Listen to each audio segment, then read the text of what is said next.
నమస్కారం. పురాణ గాథలు ప్రేక్షకులకు స్వాగతం. ఈ విశ్వంలో మొట్టమొదటి ప్రేమ కథ ఎవరిదో మీకు తెలుసా? ఆకర్షణలకు లొంగని లోకాలనే శాసించే ఆ మహాదేవుడి మనసును గెలుచుకున్న ఆ మహాశక్తి ఎవరు? ఆమె సతీదేవి. దక్ష ప్రజాపతి పుత్రికగా పుట్టిన సతీదేవి శ్మశానవాసి అయిన శివుడిని ఎలా ప్రేమించింది? వారి ప్రేమకు దక్షుడు అడ్డుగా నిలబడినప్పుడు ఏం జరిగింది? సతీదేవి ఆత్మాహుతి వెనుక ఉన్న అసలు రహస్యం ఏంటి? ఈరోజు మనం ఈ ప్రత్యేక కథనంలో శివ సతిల అమర ప్రేమ కథను తెలుసుకుందాం. సతీదేవి చిన్నతనం నుండే శివభక్తురాలు. రాజభోగాలను వదిలి ఆ దిగంబరుడిని పెళ్లి చేసుకోవాలని నిశ్చయించుకుంది. కానీ ఆమె తండ్రి దక్షుడు శివుడిని అసహించుకునేవాడు.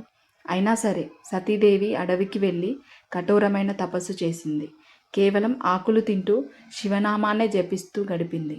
చివరకు ఆమె ప్రేమకు నిశ్చలమైన భక్తికి కరిగిపోయిన శివుడు ఆమె ముందు ప్రత్యక్షమై పెళ్లికి అంగీకరించాడు.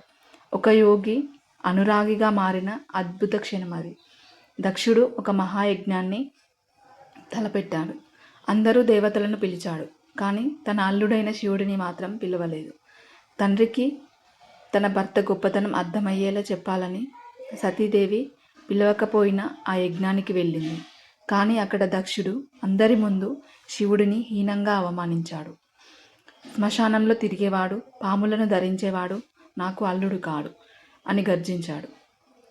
పతికి జరిగిన అవమానాన్ని తట్టుకోలేకపోయిన సతీదేవి ఆ యజ్ఞగుండంలోకి అగ్నికి తనకు తాను అర్పించుకుంది. సతీదేవి మరణవార్త విన్న శివుడు ఉగ్రరూపం దాల్చాడు. తన జటాజుటాన్ని నేలకేసి కొట్టగా వీరభద్రుడు జన్మించాడు. ఆ వీరభద్రుడు దక్షుడి అహంకారాన్ని అణచివేసి యజ్ఞాన్ని ధ్వంసం చేశాడు. ఆ తర్వాత శివుడు సతీదేవి నిర్జీవ దేహాన్ని భుజం మీద వేసుకొని ఆవేదనతో విశ్వాన్నంతా ప్రళయ తాండవం చేస్తూ తిరిగాడు. ఆ సమయంలోనే విష్ణువు సుదర్శన చక్రంతో సతీదేవి శరీరాన్ని ఖండించగా ఆ భాగాలు పడిన చోటే నేడు మనం దర్శించుకుంటున్న 18 శక్తిపీఠాలు ఏర్పడ్డాయి. సతీదేవి మరణించిన ఆమె ప్రేమ అమరమైంది. మళ్ళీ ఆమె పార్వతిగా పుట్టి శివుడిని చేరుకుంది.